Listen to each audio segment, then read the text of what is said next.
আসসালামু আলাইকুম এভরিওয়ান।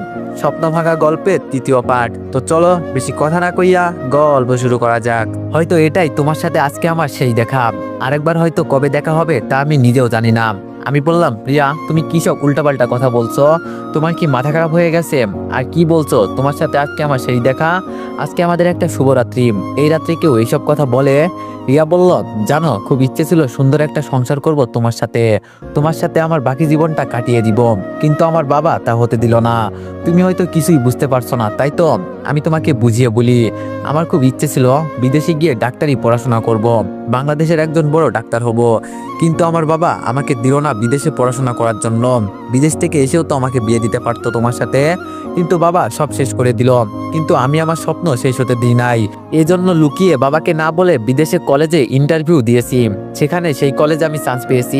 কালকে সকালে আমার ঢাকাতে থাকতে হবে, সকাল 8টায় আমার এয়ারপোর্ট থাকতে হবে, সেখান থেকে বাংলাদেশ টু যুক্তরাষ্ট্র। আর এখন বাইরে আমার বান্ধবী দাঁড়িয়ে আছে আমাকে নেওয়ার জন্য। এখন তুমি বলো, এই বিয়ের জন্য কি আমি আমার স্বপ্ন ছেড়ে দিব? রিয়ার কথা শুনে আমি টপ করে নিচে বসে পড়লাম। কথা বলার শক্তি হারিয়ে ফেলেছি। যাকে এত ভালোবাসি মন থেকে, যাকে নিয়ে এত স্বপ্ন দেখেছি, সেই আজকে আমাকে ছেড়ে চলে যাবে। আমি বাঁচবো কি করে? এই কথাটা সে একটু চিন্তা করলো না। রিয়া আমার কাছে এসে নিচে বসলো। রিয়ার চোখে পানি দেখতে পারছি আমি। এই মুহূর্তে আমার মনে হচ্ছে আমার থেকেও রিয়ার স্বপ্ন বড়। রিয়া বলল, প্লিজ কিছু একটা বলো, তুমি বিশ্বাস করো, আর 4 বছর পর আমি আবার তোমার কাছেই ফিরে আসবো। আমি বললাম, আমি না হয় বলবো, তুমি চলে যাও, বাধা দিব না। যখন তোমার পরিবার আর আমার পরিবার প্রশ্ন করবে তুমি কই, তখন আমি কি বলবো? রিয়া বলল, আমি তোমার বউ, আমি তো তোমাকে বলেই যাইতেছি, তুমি সব সামলে নিতে পারবা আমি জানি। আমি বললাম, সত্যি তুমি চলে যেতে চাও রিয়া? রিয়া বলল, আমার শেষ একটা স্বপ্ন, এটা পূরণ হলে আর কিছু লাগবে না আমার, পরে তোমাকে নিয়ে সারাটা জীবন পার করে দিব। আবার রিয়ার ফোনটা বাজতে লাগলো। আমি বললাম, যাও, ফোন ধরতে হবে না। রিয়া আমাকে একটা চুমু দিয়ে বলল, রিয়া বলল, আমার লক্ষ্মী স্বামী, তুমি চিন্তা করো না, আমি তোমার কাছে আবার ফিরে আসবো, বড্ড বেশি ভালোবাসি যে তোমাকে। আমি বললাম, কোন দিক দিয়ে যাবে? রিয়া বলল, জানালা দিয়ে পালিয়ে যাব। আমি বললাম, যাও যাও। চোখ দিয়ে কেমন যেন পানি পড়বে মনে হচ্ছে, কিন্তু চোখের পানি আটকে রাখলাম। রিয়ার সামনে কান্না করা যাবে না। রিয়া বলল, আমি জানি তুমি আমাকে স্বপ্ন পূরণ করতে সাহায্য করবে, এটা আমার দীর্ঘ বিশ্বাস ছিল। আর যদি কেউ আমাকে খুঁজতেও যায়, বলিও পাবে না, অযথা খুঁজাখুঁজি করে লাভ হবে না। আর আমি কই আছি এটা তুমি কাউকে বলবে না, এটাও আমি জানি, তুমি আমার লক্ষ্মী স্বামী। আমি মানিব্যাগ থেকে রিয়াকে 20,000 টাকা বের করে দিলাম। আমি বললাম, এই টাকাগুলো সাথে রাখো, এর থেকে বেশি টাকা আমার কাছে নেই, যদি দরকার পড়ে আমাকে ফোন করিও, পরে দিবনি। রিয়া তাড়াতাড়ি করে জানালার কাছে চলে গেল, আবার পিছন ফিরে আমার দিকে তাকিয়ে আছে। হঠাৎ দৌড় দিয়ে আমার কোলে উঠে লিপ কিস করতে লাগলো। কিছুক্ষণ পর দুজনেই হাঁপিয়ে গেলাম। রিয়া বলল, অনেক কষ্ট হচ্ছে তোমাকে ছেড়ে যেতে, আমাকে মাফ করে দিও। আমি বললাম, আরে সমস্যা নাই, তুমি তো আবার আসবেই, যাও, তোমার বান্ধবী তোমার জন্য অপেক্ষা করছে।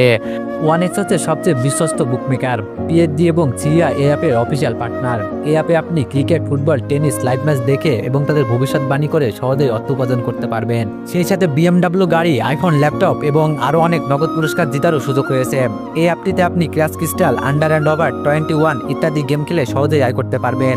আপনি বিকাশ, নগদ, রকেট, ব্যাংক, ক্রিপ্টো, পেপাল এবং অন্যান্য সহজ পদ্ধতির মাধ্যমে সহজেই আপনার জেতা টাকা তুলতে পারবেন। এখানে আপনি 24 ঘন্টা 7 দিন গ্রাহক সহায়তা পাবেন। তাই এখনই গুগলে ওয়ানএক্স সার্চ করে প্রথম ওয়েবসাইটে গিয়ে রেজিস্ট্রেশন করুন। আর হ্যাঁ, রেজিস্ট্রেশনের সময় আমার প্রোমো কোড VOTO7 ব্যবহার করে প্রথমবার ডিপোজিটে 20,000 টাকা পর্যন্ত পান। রিয়া এখন আর পিছন ফিরল না, জানালা দিয়ে বের হয়ে গেল। আর আমি তাকিয়ে আছি, চোখ দিয়ে টপ টপ করে পানি পড়ছে। আমি জানি আমার কপালে সুখ লেখা নেই, তাই বলে রিয়া এটা আমার সাথে করতে পারলো? না না, রিয়া তো কিছুই করে নাই। রিয়াকে তো আমি বলছি চলে যেতে, অনেক ভালোবাসতাম রিয়াকে, ও কিভাবে আমাকে ছেড়ে গেল? ও কি আমাকে একটু ভালোবাসে নাই? বুকটা ফেটে যাচ্ছে। হঠাৎ চোখ পড়লো বিছানার উপরে, দেখি বিছানার উপর রিয়ার ফোনটা পড়ে আছে। তার মানে রিয়ার ফোন নিতে মনে নাই। তাহলে কি রিয়ার সাথে আমার কখনোই আর যোগাযোগ হবে না?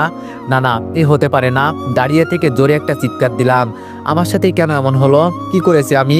বলে আয়নার মাঝে ঘুষি দিতে লাগলাম, আর 2 হাত দিয়ে রক্ত পড়তে লাগলো। হঠাৎ একটা আয়নার টুকরো ছিটকে এসে মুখের ভিতরে পড়লো, একেবারে ভিজে গেঁথে গেল। কোনো কথা বলতে পারছি না, মুখ আর হাত দিয়ে রক্ত পড়ছে। বাহির থেকে কারা যেন দরজা খুলতে চেষ্টা করছে, কিন্তু পারছে না। আমি আস্তে আস্তে হেঁটে কোনো রকম দরজার কাছে গেলাম। দরজা খুলে দিতেই সামনে দেখি আম্মু। আম্মুর উপরে পড়ে গেলাম অজ্ঞান হয়ে। পরে আর কিছু মনে নাই। যখন আমার জ্ঞান ফিরলো তখন দেখি অনেক বেলা হয়ে গেছে। আর আমার পাশে আমার পরিবার আর রিয়ার পরিবার সবাই বসে আছে। থাকবে না কেন? তাদের সব প্রশ্নের উত্তর এখন আমার কাছে। তবে রিয়ার বাবাকে দেখে বোঝা যাচ্ছে তিনি আমার উপর অনেকটা রেগে আছে।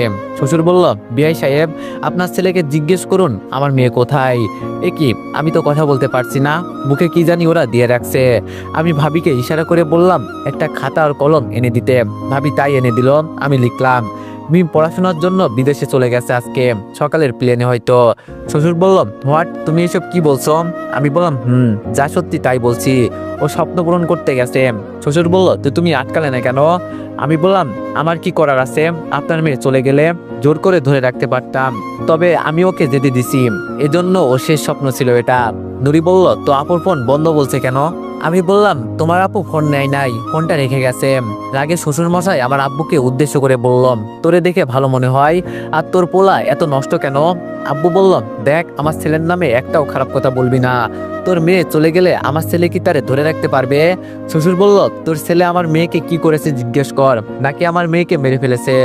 আব্বু বলল, মুখ সামলে কথা বল খলিল, আমার তো শরীর জ্বলতেছে শ্বশুরের কথা শুনে, কিন্তু আমি কিছু করতে পারছি না, আমি এমনি অসুস্থ।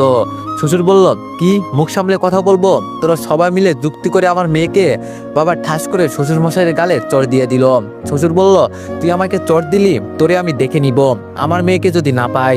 বাবা বলল, আরে যা যা, কি করতে পারবি তুই, আমার জানা আছে। শ্বশুর মশাই সবাইকে নিয়ে চলে গেল। বাবা চোখ লাল করে আমার দিকে তাকিয়ে আছে। বাবা বলল, আজকে তোর জন্য আমার ছোটকালের বন্ধুর সাথে ঝগড়া হলো। এক তো বসে বসে খাস, বাবার উপর কোনো কিছু করতে পারিস না, নিজে একবার টাকা ইনকাম করে দেখ কেমন কষ্ট হয়। আম্মু বলল, কি বলছো তুমি? নিজের ছেলেকে কেউ এই কথা বলতে পারে? বাবা চিৎকার দিয়ে বলল, তো কি করব? বাসর ঘর থেকে একটা জলজান্ত মেয়ে কিভাবে হারিয়ে যায়? আজকে আমার বন্ধু কি বলছে তুমি দেখো নাই? আমরা সবাই মিলে নাকি তার মেয়েকে পরামর্শ করে হত্যা করছি। আমাকে কোনোদিন কেউ আমার মুখের উপর কথা বলতে পারে নাই। আজকে তোমার ছেলের জন্য, এত ওর জন্য দরদি তো বিয়ে করলি কেন? বিয়ের আগেই মেয়ের সাথে কথা বলে সব ঠিক করে নিতি, তাহলে তো আর এমন হতো না। এখন মানুষে কি বলবে, ছেলের বাসর ঘর থেকে বউ হারিয়ে গেছে, সিসি লজ্জা, এখন কাউকে মুখ দেখাতে পারবো না। অনেক কিছু বলতে ইচ্ছে করছে আমার, কিন্তু মুখ দিয়ে কোনো কথা বলতে পারছি না। কি থেকে কি হয়ে গেল? আসলে সব দোষ তো আমার কারণে আমার বাবাকে আজকে এই কথা শুনতে হলো। ভাবি বলল, বাবা প্লিজ শান্ত হন, এটা হাসপাতাল, আশেপাশে মানুষ সবাই তাকিয়ে আছে। বাবা বলল, আজকে থেকে আমি তোমার ছেলের মুখও দেখতে চাই না, এমন ছেলে দরকার নাই আমার। আজকে থেকে আমার ছেলে একটাই, আর কোনো ছেলে নাই আমার, ওকে বলিও আমার চোখের সামনে যেন না আসে। বলেই বাবা বেরিয়ে গেল হাসপাতাল থেকে। আমার চোখ দিয়ে শুধু পানি পড়ছে, কিছুই বলতে পারছি না। আম্মু কান্না করতে করতে বলল, কি থেকে কি হয়ে গেল? ভাইয়া বলল, সিসিম, আজকে তোর জন্য আব্বুকে এত অপমানিত হতে হয়েছে। ভাবি বলল, সবাই মিলে কি শুরু করছো? হ্যাঁ, এক কাজ করো, ছেলেটাকে সবাই মিলে মেরে ফেলো, তাহলে তোমাদের শান্তি হবে। যাও তো এখন এখান থেকে। ভাইয়াও চলে গেল। আমার চোখ দিয়ে টপ টপ করে পানি পড়ছে। কি বলবো আমি, কিছুই তো বলার নেই। আসলেই বাবা ঠিকই বলেছে, আমি বাবার উপরে বসে বসে খাই, এজন্য কিছুই বলতে পারি না। ভাবি আমার চোখের পানি মুছে দিয়ে বলল, যা হয়েছে সব ভুলে যান। আমি একটা কাগজে লিখলাম, বিশ্বাস করেন ভাবি, রিয়াকে যদি আমি যেতে না দিতাম, ও জোর করে হলেও চলে যেত। এখানে আমার কি করার আছে? আম্মু বলল, বাবা তুই আমাদের ডাক দিতি, আমরা দেখতাম এই বিষয়টা, কিন্তু একটা জিনিস বুঝতে পারলাম না, তুই নিজের ক্ষতি করলি কেন? কাগজে লিখলাম, কি করব বলো আম্মু, ওকে যে বড্ড ভালোবাসি, ওকে ছাড়া থাকতে পারবো না, অনেক ভালোবেসে ফেলেছি আমি ওকে। আম্মুকে জড়িয়ে ধরে কান্না করতে লাগলাম। ভাবি বলল, আম্মু আপনি চাইলে চলে যান, আমি থাকি। আম্মু বলল, না না বৌমা, আমার ছেলের পাশে কাউকে থাকতে হবে না, তুমিও চলে যাও, আমি একাই থাকতে পারবো। ভাবি বলল, না আম্মু আপনি যান, আমি থাকি। আম্মু বলল, রাসেল তোমাকে না দেখতে পারলে রেগে যাবে, বরং তুমি চলে যাও, আমি একাই থাকতে পারবো। ভাবি বলল, আচ্ছা আমি ডাক্তারের সাথে কথা বলে আসি। আম্মু বলল, আচ্ছা যাও। ভাবি চলে গেল। আমি হাতে ইশারা করে বললাম, আম্মু তুমিও চলে যাও, আমি একাই থাকতে পারবো। আম্মু বলল, খুব বড় হয়ে গেছস তাই না? আমি আম্মুকে জড়িয়ে ধরে আসি। আমি ইশারা করে বললাম, আম্মু এখানে কয়দিন থাকতে হবে? আম্মু বলল, বিকালেই তোকে বাড়িতে নিয়ে যাব, তুই কোনো চিন্তা করিস না, আর মুখ একদম নাড়াবি না, কথা বলার চেষ্টা করবি না। আসলে মা তো মাই, মায়ের সাথে কারো তুলনা হয় না। সবাই পর করে দিলেও মা কখনো পর করবে না। একটু পর একজন ডাক্তার এলো। আম্মু বলল, ডাক্তার সাহেব আমি আমার ছেলেকে আজকে বিকালে বাড়ি নিয়ে যেতে চাই। ডাক্তার বলল, সরি ম্যাম, এটা পারবেন না, আসলে আপনার ছেলেকে পাইপ দিয়ে খাবার দিতে হয়, আর যতদিন ওর মুখ ভালো না হয় ততদিন এখানেই থাকতে হবে, আর আশা করছি 3-4 দিন পর নিয়ে যেতে পারবেন, আর তখন রোগী তেমন নরম জাতীয় কিছু খেতে পারবে। আম্মু বলল, তাহলে কি থাকতেই হবে? ডাক্তার বলল কিছু করার নেই। এই বলে ডাক্তার আমাকে ওষুধ দিয়ে চলে গেলেন। দেখতে দেখতে রাত হয়ে গেল। আম্মু সেই সকাল থেকে আমার পাশে আছে, একটু কোথাও যায় নাই। আম্মুকে জোর করে বাসায় পাঠিয়ে দিলাম, যেতে চাই নাই। বলছি আমি একা একা থাকতে পারবো, কিছুই হবে না। এখন আমি একা। হায় রে জীবন, কালকে ছিল আমার জীবন রঙিন, আর আজকে ভাবতে গায়ের লোমগুলো দাঁড়িয়ে যায়। আর আজকে আমার বাবাও আমাকে বলল, এখন আমি বুঝতে পারছি একটা বেকার ছেলের জীবন কতই না কষ্ট জমা থাকে। রিয়া যদি এখন আমার পাশে থাকতো, হয়তো আমরা নতুন জীবনে পা রাখতে পারতাম। মাঝে মাঝে কিছু স্বপ্ন সত্যি হয়, আর সেটাই ঠিক আমার সাথে এমন ভাবে হবে আমি কিছুটা আন্দাজ করতে পারছি। কিন্তু আমি তখন বেশি সিরিয়াস হই নাই। আজকে আমার পাশে কেউ নাই। মনে মনে চিন্তা করলাম, হাসপাতাল থেকে আর বাড়িতে যাব না। যেই দিন নিজে প্রতিষ্ঠিত হতে পারবো সেই দিন বাড়িতে আসবো। আগে একটু ভালো হয়ে নিই। আমার পাশের সিটে আমার মতো অনেকেই পড়ে আছে। আজ ওদের অবস্থা আর আমার অবস্থা একই। হালকা করে ঘুমিয়ে গেলাম। ঘুম ভাঙলো সকালে। একটা নার্সের সাহায্যে ওয়াশরুম থেকে ফ্রেশ হয়ে আসলাম। সকাল 8টা বাজে, এখনো কেউ আসে নাই। বাবা হয়তো আম্মুকে আসতে দেয় নাই। 10টার দিকে দেখি মারিয়া আসছে। মনে মনে বললাম, এই জাম, এক ঝামেলা যেতে না যেতেই আরেকটা ঝামেলা এসে হাজির। না জানি কত প্রশ্ন করে আজকে। মারিয়া বলল, কেমন আছেন স্যার? ইশারাতে বললাম, অনেক ভালো, আপনি? মারিয়া আমার অবস্থা দেখে হাসতে লাগলো। আমি বললাম, আমাকে দেখে তোর হাসি পাই? মারিয়া বলল, আজকে যদি আমাকে বিয়ে করতি তাহলে আর তোর এমন হতো না। সবই হলো কপাল, জানিস। আমি হাত জোর করে বললাম, প্লিজ এখান থেকে তুই চলে যা, কাটা গায়ে নুনের ছিটা দিতে হবে না তোর। মারিয়া বলল, আমার কথা শুনে রাগ করলি? মারিয়াকে ইশারা করে পাশে পড়ে থাকা কাগজটা আনতে বললাম। মারিয়াও তাই করলাম। কলমটা হাতে নিয়ে লিখলাম, তুই তো মিথ্যা কিছু বলিস নাই, কপালে যা ছিল তাই হয়েছে, এখন একটা উপকার করবি? মারিয়া বলল, কি? আমি বললাম, তুই এখান থেকে চলে যা, আমাকে একা থাকতে দে একটু। মারিয়া বলল, তুই কেমন যেন পাল্টে গেছোস অনেকটাই রে। আমি বললাম, সবই পরিস্থিতি। মারিয়া আমার দিকে একবার তাকিয়ে চলে গেল। আজকে আমার মুখ থেকে ডাক্তার কি জানি বের করলো। ডাক্তার বলল, আস্তে করে কথা বলার চেষ্টা করুন। আমি বললাম, আমি কথা বলতে পারবো, সমস্যা হবে না। ডাক্তার বলল, আসলে মুখে একটু বেশি আঘাত পেয়েছেন, এজন্য ভালো হতে একটু দেরি হবে, আস্তে আস্তে সব ঠিক হয়ে যাবে। আম্মু বলল, তাহলে আজকে নিয়ে যাই আমার ছেলেকে। ডাক্তার বলল, আজকে আর কখন যাবেন? রাত হয়ে গেছে তো অনেকটাই, সকালে যান। ভাবি বলল, আচ্ছা। আমি বললাম, আম্মু আর ভাবি তোমরা চলে যাও, সকাল 10টার দিকে আসিও, একেবারে চলে যাব। আম্মু বললাম, এত বেলা করে কেন? আমি বললাম, আরে এমনি, বাসায় যাও, বাবা হয়তো অপেক্ষা করছে।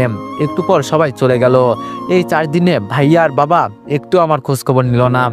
রিয়া হয়তো তার বাবাকে কল দিয়ে শান্ত করে দিছে, এজন্য হয়তো রিয়ার বাবা কিছুই করে নাই। কিন্তু রিয়ার বাবা কি আমাদের কথা বলে নাই? ধুর, যেখানে রিয়া ফোন রেখে চলে গেছে মানে সবকিছু শেষ। এত কিছু চিন্তা করে লাভ নাই। আমার হাতগুলো এখন মোটামুটি ভালো, নড়াতে পারি। পকেট থেকে মানি ব্যাগটা বের করে দেখি 1 টাকাও নাই, সব দিয়ে দিছি রিয়াকে। এখন কিভাবে যাব আমি ঢাকায়? হঠাৎ দেখি সামনে আমাকে যে ডাক্তার চিকিৎসা করে সেই ডাক্তার যাচ্ছে। আমি একটু জোরে বললাম, ডাক্তার সাহেব। আমার কথা শুনে ডাক্তার আমার কাছে আসলো। ডাক্তার বলল, কোনো দরকার আছে নাকি? আমি বললাম, স্যার একটা উপকার করবেন। ডাক্তার বলল, কি? আমি বললাম, আমাকে 5,000 টাকা দিতে পারবেন? সকালে আম্মু আসলে দিয়ে দিব। ডাক্তার বলল, আরে এই ব্যাপার, সমস্যা নেই, তোমার বাবা এমনি আমার পরিচিত, এই নাও। আমি বললাম, ধন্যবাদ স্যার। ডাক্তার চলে যাওয়ার পর ঘুমাতে চেষ্টা করলাম, ঘুমিয়ে গেলাম। খুব সকালে ঘুম থেকে উঠে বাইর হয়ে গেলাম, স্টেশনে চলে আসলাম। ট্রেনে উঠে আম্মুর ফোনে একটা কল দিলাম। আম্মু বললাম, আমরা আসতেছি। আমি বললাম, আম্মু, ডাক্তারের কাছ থেকে 5,000 টাকা নিছি, শেষবারের মতো টাকাগুলো দিয়ে দিও, তোমার কাছে আর টাকা চাইবো না। আর আম্মু, তোমাকে অনেক মিস করি, পারলে আমাকে মাফ করে দিও, বলে কান্না করতে লাগলাম। আম্মু বলল, বাবা তোর কি হয়েছে বলতো, আমরা আসতেছি, তোর কিছু হবে না। আমি বললাম, আম্মু মাফ করে দিও, বিশ্বাস করো আম্মু, আমার কোনো দোষ ছিল না এতে। আম্মু বললাম, আমার মনে হচ্ছে তুই কিছু একটা করতে চলছিস, দেখ বাবা তুই কিছু করিস না, আমি তোর মা এখনো বেঁচে আছি। আমি বললাম, বাই আম্মু, ভালো থাকিও, বাবাকে আর ভাইয়াকে বলিও যদি পারে আমাকে মাফ করে দিতে, বাবা আমার জন্য অনেক অপমানিত হয়েছে, বলেই ফোন রেখে দিলাম। ফোন থেকে সিমগুলো খুলে ভেঙে বাইরে ফেলে দিলাম। ট্রেন আপন মনে চলতে লাগলো। জানি না আমার ঠিকানা যে কোথায় হয়, এমনি অসুস্থ আমি, তার উপরে রাগ করে বাড়ি ছেড়ে চলে আসছি। ট্রেন থেকে নেমে সামনে হাঁটতে লাগলাম। অনেকেই দেখি রাস্তার সাইডে শুয়ে আছে, কেউ আবার ফুটপাতে। হয়তো আজকে রাত আমার ঠিকানাও তাই হতে পারে। টাকা দিয়ে হোটেলে থাকতে পারতাম, কিন্তু আজকে দেখি রাস্তায় থাকলে কেমন লাগে। ওরা তো প্রতিদিন থাকে, আমি না হয় একদিন থাকি, দেখি কেমন লাগে। দোকান থেকে একটা রুটি আর কলা খেয়ে সামনে হাঁটছি। এদিক সেই দিক হাঁটতে হাঁটতে রাত হয়ে গেল। আবার বাবার বয়সী অনেকেই দেখি এক জায়গায় বিছানা করে শুয়ে আছে। আমিও তাদের কাছে গিয়ে সাইডে শুয়ে পড়লাম। কইছিলাম তুলার বিছানায়, আর আজকে আমাকে থাকতে হচ্ছে রাস্তায়। মানুষের জীবনের কোনো বিশ্বাস নাই। হায় রে জীবন, এই 2 টাকার জীবনের কোনো দাম আছে? আমার কাছে নাই। বাবার হোটেলে খাইছি আর ঘুরছি, কিছুই বলতে পারি নাই। আর আজকে নিজের উপরে পড়ছে, বুঝতে পারছি বেঁচে থাকা যে কেমন কঠিন। একবেলা ভাত খাওয়ার জন্য মানুষ কত কিছুই যে করে তার কোনো হিসাব নাই। সব হয় এই পেটের জন্য। এই পেট না থাকলে তো আর এত কষ্ট করতে হতো না। ফোনটা বের করে দেখি রাত 11টা বেজে 30 মিনিট। এই তো সামনে একটা রেস্টুরেন্ট দেখা যায়, হালকা করে কিছু খেয়ে আসি। শোয়া থেকে উঠে আস্তে আস্তে হোটেলের সামনে গেলাম। ভিতরে গিয়ে একটা টেবিলে বসলাম। একটু পর একটা ওয়েটার এসে বললাম, কি লাগবে স্যার? আমি বললাম 2টা সিঙ্গারা দাও। ওয়েটার বলল, জি বসুন, নিয়ে আসছি। রেস্টুরেন্টে তেমন কোনো লোক নাই আমি ছাড়াম। ছেলেটা আমাকে সিঙ্গারা দিয়ে ভিতরে চলে গেল। তার মালিক তাকে ডাকছে। কি জানি বড় লোকের যে কত কাহিনী আছে তা তো আর বলা যায় না। হঠাৎ আমার কানে একটা কথা ভেসে আসলো। রেস্টুরেন্টের মালিক বলছে, ওই ছেলেটা কি আর আসবে না?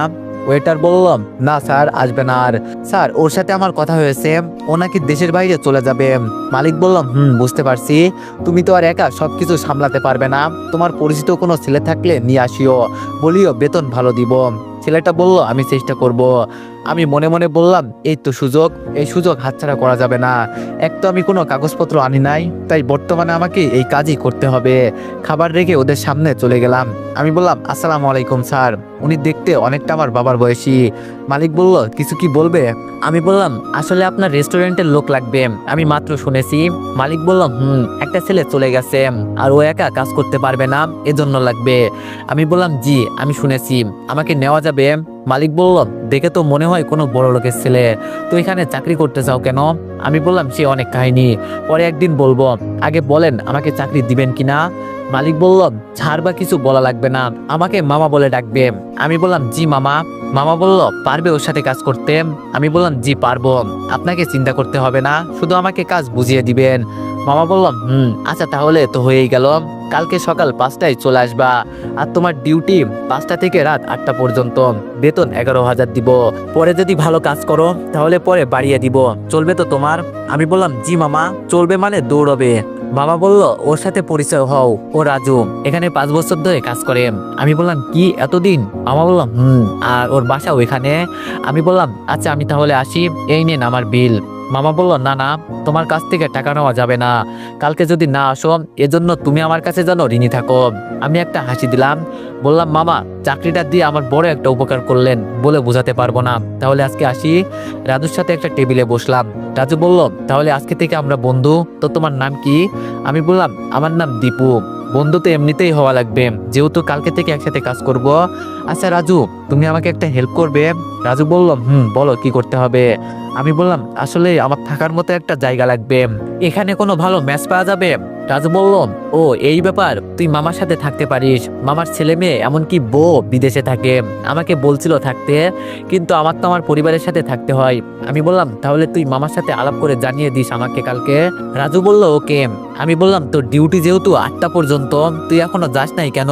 রাজু বলল, বাসায় গিয়ে কি করব বল, এখানে মামা একা একা থাকবে, এজন্য। আর আমি বলি, বাড়তি টাকা দেওয়া লাগবে না, তাও দেয়। এই যে রাত 11টা বাজে, এর টাকাও কিন্তু দিবে। আমি বললাম, বুঝতে পারছি। এখানে কি দুইজনই কাজ করে এত বড় একটা রেস্টুরেন্ট? রাজু বলল, খুব দৌড়াদৌড়ি করতে হয়, কালকে থেকে বুঝতে পারবি। তবে 2জন হলে এত পরিশ্রম হয় না।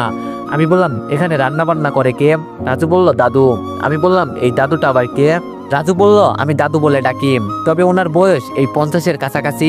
আমি বললাম, তাহলে তো আমিও দাদু বলে ডাকবো। রাজু বলল, সেটা তোর ইচ্ছা। আচ্ছা তুই এখন কোথায় যাবি? আমি বললাম, ওই যে রাস্তার পাশে অনেকেই ঘুমিয়ে আছে দেখছিস না, ওখানে গিয়ে ঘুমাবো। রাজু বলল, দিব এক চর, চল আমার সাথে, আমার বাসায় আজকে রাতে তুই আমার সাথে থাকবি। আমি বললাম, না রে, জীবনে অনেক শান্তি করছি, একটা রাত ওদের সাথে ঘুমিয়ে দেখি কেমন লাগে।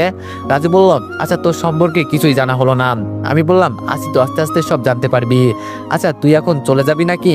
রাজু বলল, কিছুক্ষণ পর স্যারের সাথে চলে যাব, আর আমাদের বাসার কাছাকাছি। আমি বললাম, আচ্ছা তুই একটু মামাকে বলে রাখিস আমি যাই। রাজু বলল, আরে আমার বাসায় চল।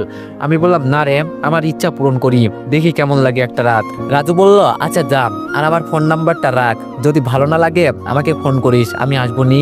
আমি বললাম, ওকে। বলে আমি রেস্টুরেন্ট থেকে বেরিয়ে আগের জায়গায় শুয়ে পড়লাম। যাক, অন্তত একটা চাকরি তো হয়েছে। কার জীবন কিভাবে চলে এটাই বুঝতে পারি না। যাক, যা হয়েছে ভালোই হয়েছে। এখন রাজুকে বলে একটা টিউশনির ব্যবস্থা করতে হবে। চোখ বুজে ঘুমানোর চেষ্টা করলাম, কিন্তু কিছুতেই ঘুমাচ্ছে না কুকুরের চিল্লাচিল্লির কারণে। পকেট থেকে ফোনটা বের করব, এমন সময় মনে হয় আমি তো আর বাসায় নেই, রাস্তায় শুয়ে আছি। পরে ফোনটাও ছিনতাই হয়ে যেতে পারে।